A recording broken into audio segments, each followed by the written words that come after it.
Welcome to the Simplify Your Life podcast. It's Coach Simona, and I'm glad you decided to tune in.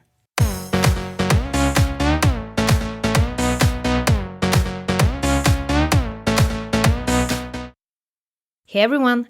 In today's podcast episode, I'm going to share with you cognitive biases examples. And we will specifically dive deeper into one of the most common cognitive biases called overgeneralization, also known as limiting generalization. If you're new here, welcome. I'm Simona, certified life coach and author of the book 111 Ways to Simplify Your Life. I make weekly podcast episodes on personal development, so if that's something that you're interested in, make sure to subscribe. Now, before we dive into overgeneralization and some helpful examples when it comes to this cognitive bias, I would like to share with you that this is the first episode of my brand new series on cognitive biases, and there will be 14 more to come in the upcoming months, so stay tuned for that. As far as this podcast goes, I will make sure to continue doing episodes on different topics and spice things up from time to time with an episode on cognitive biases. So no worries, we'll still talk about all types of personal development topics. Now, before we explore overgeneralization in depth, let's clarify what a cognitive bias actually means. A cognitive bias is a systematic error in thinking that affects the decisions and judgments that people make. Another popular term that has the exact same meaning as cognitive biases is cognitive distortions. Now, the first cognitive bias that we're going to explore is called overgeneralization, also known as limiting generalization or faulty generalization. It's all about exaggeration and lack of flexibility. When we make a broad assumption about something from limited experience, we overgeneralize. Overgeneralization can manifest itself in different ways. For example, we may make assumptions about a group of people based on the personality of one person from that group, or we may try to predict the outcome of something based on just one instance.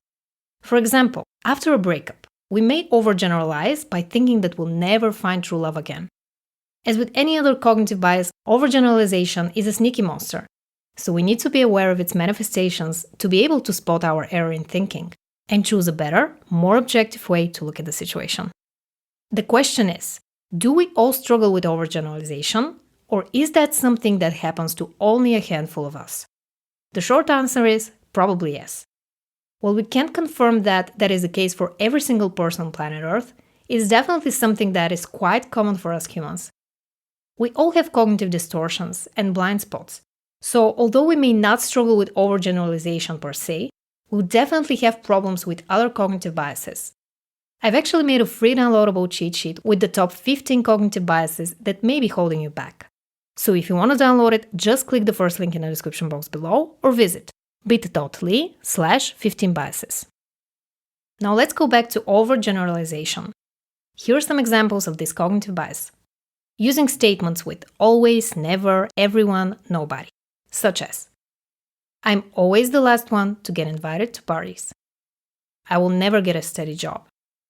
Everyone thinks I'm a failure. Nobody cares about me. Another example of overgeneralization is making a broad assumption about something from limited experience. Here are some helpful statements to illustrate this example. All men are scumbags. All women are gold diggers. Based on your experience with one person, you may feel hurt and limiting your thinking by overgeneralizing your experience with other people. The next example we're going to examine when it comes to this cognitive bias is feeling like everything or everyone is against you just because you're having a bad day.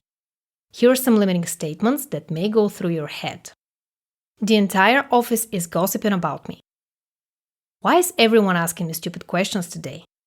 What can help you a lot when it comes to spotting overgeneralization is to ask yourself the following questions. Number 1, is this a fact? 2, what evidence can I collect to support this statement? 3, am I being rational here, or is this a cognitive bias? 4, if this is a cognitive bias, which one is it?